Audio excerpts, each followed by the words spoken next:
घर वालों का भी प्रेशर होता था कि मतलब जल्दी से नौकरी करो या ऐसा कुछ? आई थिंक घर से मुझे बहुत सपोर्ट पर अच्छा, कई बार होते, कई बच्चे होते हैं ना जिनको मतलब संसाधनों का अभाव होता है कि मतलब बड़ी कोचिंगें नहीं कर सकते, पैसा ज़्यादा लगता है, तो क्या सेल्फ स्टडी के जरिए भी किया जा सकता है ऐसा कुछ?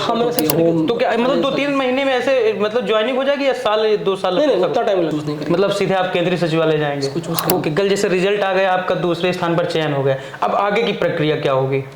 अच्छा, किसी भी एग्जाम के बारे में बात करते हैं, जब टॉपर्स होते हैं तो कहा कई टॉपर्स बताते हैं कि हमने 18-19 घंटे पढ़ाई की, रूम से निकलते नहीं थे, वहीं पे खाना पानी पहुंच जाता था, ऐसा कुछ आपके साथ? 18-19 घंटे नहीं हुआ, ये तो पॉसिबल ही नहीं है। आई थिंक 7 से 8 घंटे बस, उससे ज़्यादा तो पॉसिबल, मतलब आप बुक खोल के बैठ सकते हो 20 घंटे बैठ सकते हो, लेकिन इफेक्टिवली अगर बोले तो 8 से 10 घंटे, मैंने आई थिंक 8 घंटे। नमस्ते, स्प्रिंट लाइव देख रहे हैं, हमारे साथ माधव जी हैं, माधव मिश्रा, जो कि बिहार के रहने वाले हैं, और मैं आपके साथ प्रिंस। धीरे धीरे जानने लगे हैं और हम ये 3 टेक के बाद ये चौथा टेक कर रहे हैं। कभी भैया नहीं बोल पाते हैं, कभी मैं नहीं बोल पाता हूँ, लेकिन इस बार दोनों ने प्रयास किया है कि दोनों बोलेंगे। ठीक ठीक। तो भैया के बारे में बताएं तो एसएससी सीजीएल में दूसरा स्थान हासिल किया है, और सबसे खास बात यह है कि पहले अटेम्प्ट में ही क्लियर कर दिया। तो सबसे पहले आपको स्प्रिंट लाइव की तरफ से ढेर सारी शुभकामनाएं। धन्यवाद। ओके, कितने इंटरव्यू दे चुके हैं अभी तक आप? अभी तक 2 दिया हो। 2 दिए?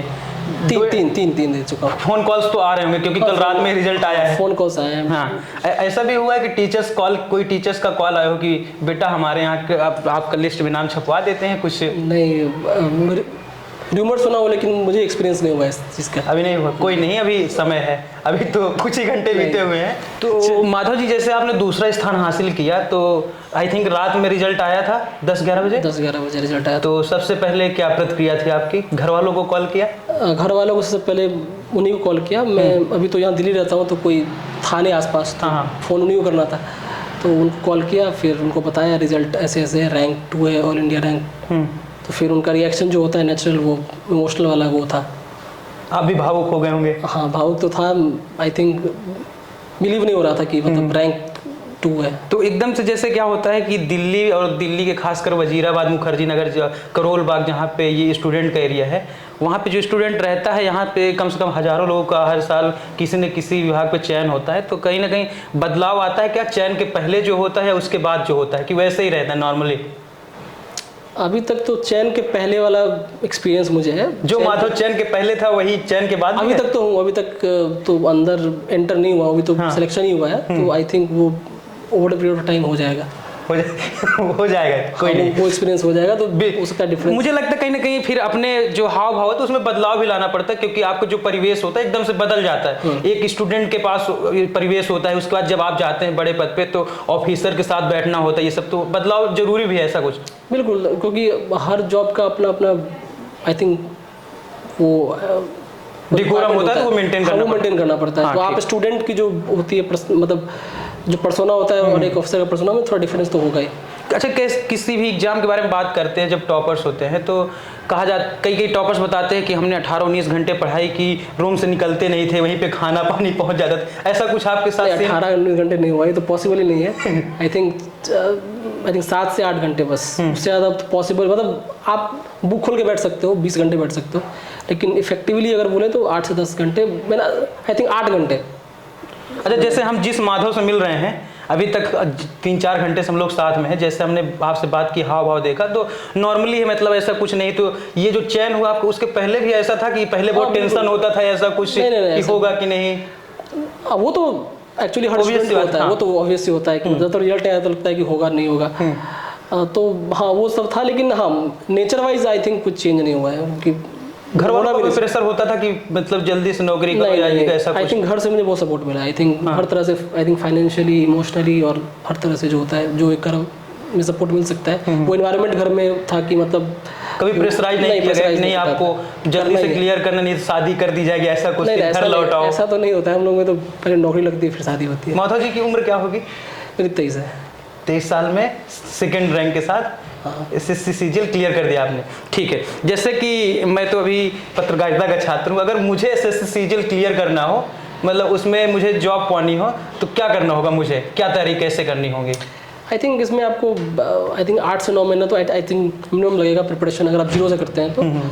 और इसमें आपको पता है 2 चरण में एग्जामिनेशन होता है और आई थिंक सिलेबस दोनों टीयर का सेम होता है, बस पैटर्न अलग अलग होता है। और आई थिंक जो टीयर 1 होता है वो आप क्वालिफाइंग होता है, टीयर 2 से मेरिट बनती है।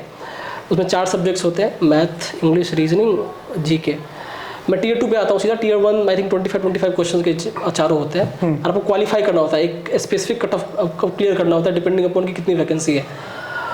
और मेंस में आई थिंक 90 मार्क्स का मैथ्स और रीजनिंग होता है और आई थिंक 135 का जो इंग्लिश होता है और आई थिंक 75 का होता है जीएस। और एक होता है कंप्यूटर का पेपर होता है जो क्वालिफाइंग होता है, लेकिन उसमें अलग अलग कुछ पोस्ट होती हैं सेलेक्टिव जिसके लिए थोड़ी हायर कट ऑफ होती हैं। और एक होता है टाइपिंग होता है, तो वो टाइपिंग का एक 30 के आसपास स्पीड चाहिए, 28 के आसपास स्पीड चाहिए पर मिनट। कई बार होते कई बच्चे होते हैं ना जिनको मतलब संसाधनों का अभाव होता है कि मतलब बड़ी कोचिंगें नहीं कर सकते, पैसा ज़्यादा लगता है, तो क्या सेल्फ स्टडी के जरिए भी किया जा सकता है ऐसा कुछ? हाँ, मैंने सेल्फ स्टडी के थ्रू ही किया। आपने सेल्फ स्टडी? ऑनलाइन से आपको मिल जाएगा अगर आपको कोर्स लेना है तो आई थिंक अफोर्डेबल फीस में मिल जाता है और ऑनलाइन बहुत सारा मटेरियल अवेलेबल है, आप प्रिपरेशन कर सकते हैं। आई थिंक इसमें पैसा बहुत बड़ा रोल एसएससी में कम से कम नहीं करता। दूसरी बात मुझे लग रहा है सोशल मीडिया का जमाना है आजकल, मटेरियल तो मतलब बिना खरीदे भी यूट्यूब पर आपको हर चीज़ की जानकारी मिल जाती है। फ्री में आई थिंक मैक्सिमम चीज़ें मिल जाती है फ्री में। वही आपको बेसिक बुक्स खरीदना होता है, ज़रूरी नहीं कि आपको इसमें मतलब उतना खर्च नहीं होता है इतना लोग। हाँ, इसमें ये प्रैक्टिस लगता है कि थोड़ा लेंदी प्रोसेस होता है क्योंकि इसमें सेम मिस्टेक्स बार बार जो है ना लोग कमिट करते हैं प्रिपरेशन में, तो उसके कारण टाइम लग सकता है ज़्यादा, इसको अवॉइड करना होता है। तो जैसे माधव जी आप सब्जेक्ट के बारे में बता रहे हैं, तो हम डीपली अगर जाएं सब्जेक्ट में तो सब्जेक्ट्स में क्या क्या पढ़ना पड़ता है, अगर उसको विस्तार से आप बताएं। आई थिंक मैथ्स एक होता है, उसमें आई थिंक 2 पार्ट होता है, अरिथमेटिक एडवांस और अरिथमेटिक और 10th लेवल की मैथ होती है, लेकिन हाँ थोड़ा जो लेवल ऑफ क्वेश्चन होता है थोड़ा बेटर होता है इसमें। और उसमें अरिथमेटिक में वही प्रॉफिट लॉस, परसेंटेज रेशियो वगैरह जो बेस टॉपिक, इंटरेस्ट टॉपिक हो गया, ये सब होता है। और एडवांस में आपको ट्रिग्नोमेट्री, ज्योमेट्री, मेंसुरेशन, फिर कोऑर्डिनेट ज्योमेट्री, ये सब टॉपिक्स होते हैं जो आपको मतलब उसका एक जो प्रीवियस ईयर पेपर होता है इसमें बहुत इंपॉर्टेंट रोल प्ले करता है एसएससी सीजीएल प्रिपरेशन में। तो मैथ्स में आपको कॉन्सेप्ट आप पढ़ना होता है बुक के थ्रू या किसी टीचर के थ्रू, और फिर आपको जो प्रीवियस ईयर पेपर पे आपको कमांड होना चाहिए और फिर एग्जाम के लिए आप रेडी हो जाते हो। ये सेम चीज़ आपको इंग्लिश में भी रिपीट होता है, रीजनिंग में भी रिपीट होता है और बहुत हद तक जीएस में भी रिपीट होता है। अरे जीएस वगैरह के लिए जैसे, तो आप किसी यूट्यूब चैनल को अगर प्रेफर करना चाहें, बताना चाहें बच्चों को, क्या प्रेफर करते हैं? यूट्यूब चैनल मैंने नहीं फॉलो किया था। मैंने जो बेसिक बुक्स होती है, ल्यूसेंट जो फेमस बुक है वो और जो एसएससी के जो प्रीवियस ईयर पेपर है लास्ट 5 ईयर के, अलग अलग एग्जाम होते हैं एसएससी के अंदर, CGL, CSL, MTS, CPO, steno, तो ये सब। अच्छा, एनसीईआरटी भी क्या इसमें अहम रोल निभाती है? नहीं, एनसीईआरटी का क्या होता है ना, कॉस्ट टू बेनिफिट रेशियो बहुत अच्छा नहीं होता है। ठीक है, वो थोड़ा सा वो जो स्कूल टेक्स्ट बुक है वो आपको यूपीएससी के लिए बेनिफिशियल है। एसएससी में 1 लाइन का फैक्ट पूछा जाता है, तो इसके लिए आई थिंक जो कंपाइलेशन होता है, मैंने कहा लूसेंट, फिर आप मनोहर पांडे, इस तरह की जो टिपिकल जीके बुक होती है ना, वो यहाँ पे हेल्पफुल होती है। प्रीवियस ईयर के जो क्वेश्चन होते हैं, हाँ, वो बहुत इंपॉर्टेंट है। जो टीसीएस एग्जाम ले रहा है, मतलब जो एसएससी का वेंडर है जो एग्जाम कंडक्ट करवाता है, वो आई थिंक 18 से ले रहा है एग्जाम, तो उनका जो प्रीवियस ईयर पेपर है ना, सीजीएल, सीएचएसएल, एमटीएस वगैरह, वो सब का आपको मतलब प्रीवियस ईयर आपको वो आना चाहिए। अच्छा, ऐसा होता है कि जैसे कि मतलब प्रीवियस ईयर के आप क्वेश्चन सॉल्व कर रहे हैं, अगर वैसे वो क्वेश्चन नहीं आ रहा है तो उस मतलब फॉर्मूले पे आते हैं तो आप उस क्वेश्चन को कर सकते हैं, ऐसा कुछ जैसे मैथ का कोई क्वेश्चन हो गया। देखिए, प्रीवियस ईयर पेपर से क्या होता है ना कि आपको ये पता होता है, फॉर एग्जाम्पल कोई टॉपिक ऑफ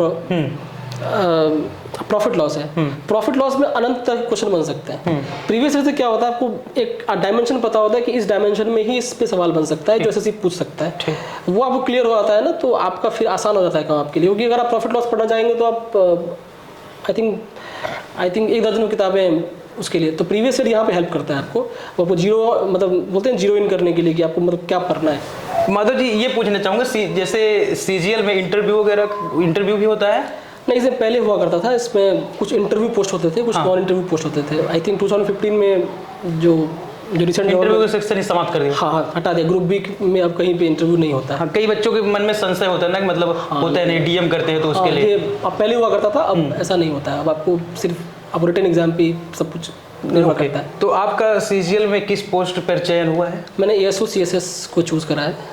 आपने ऑप्शन में तो कई सारे भरे रहे होंगे, लेकिन यही मिला है आपने चूज ऐसा? कुछ रीजंस थे। फॉर एग्जांपल एएसओ सीएसएस में क्या होता है ना कि आपकी पोस्टिंग जो है वो दिल्ली में होती है, और थोड़ा सा इसमें वर्कलोड एज़ कम्पेयर टू, वैसे तो हर जगह सेम वर्कलोड है, लेकिन as compare to other post यहाँ ये होता है।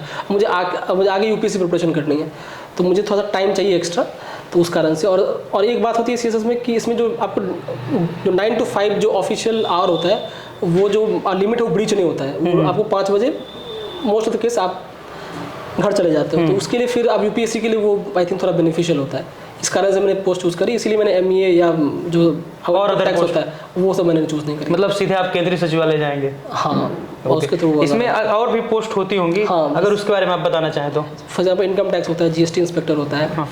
जिसमें एक होता है आपको एएसओ भी बहुत तरह की होती है। एक मैंने सीएसएस लिया है, एक एमईए होता है, एक आईबी होता है इंटेलिजेंस ब्यूरो, एक रेलवेज होता है, एक आई थिंक एएफएसक्यू होता है, आई थिंक वो डिफेंस का होता है। जैसे आप बता रहे आईबी होता है, इस पे इनकम टैक्स ऑफिसर, इन सब का तो क्रेज लोगों के अंदर होता है, लेकिन आपके मन में ये ख्याल नहीं है कि मैं उसको।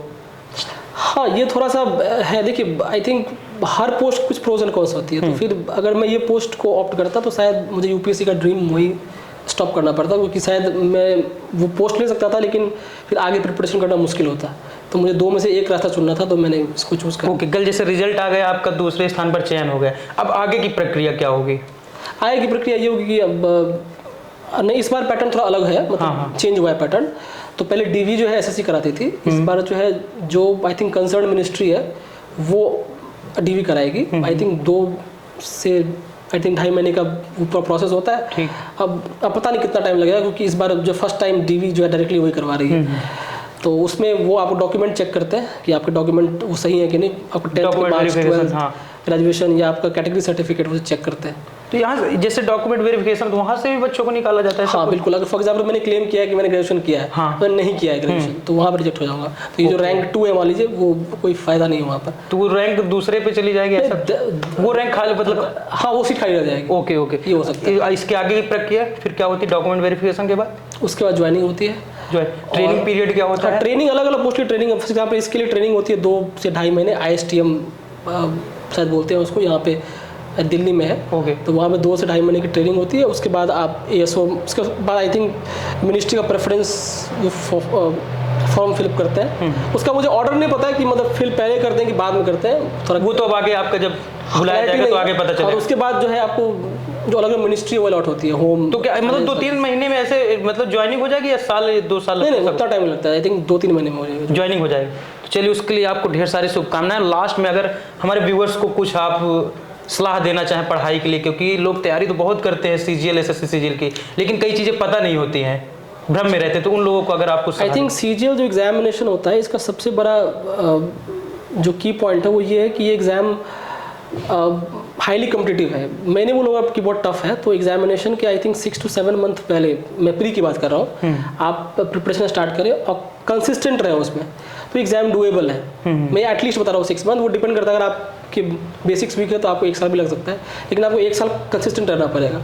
उसके बाद फिर एग्जाम आसान होता है। इसमें प्रैक्टिस बहुत इंपॉर्टेंट है, आपको मोमेंटम लूज नहीं करना है कभी भी एग्जामिनेशन में। और इसमें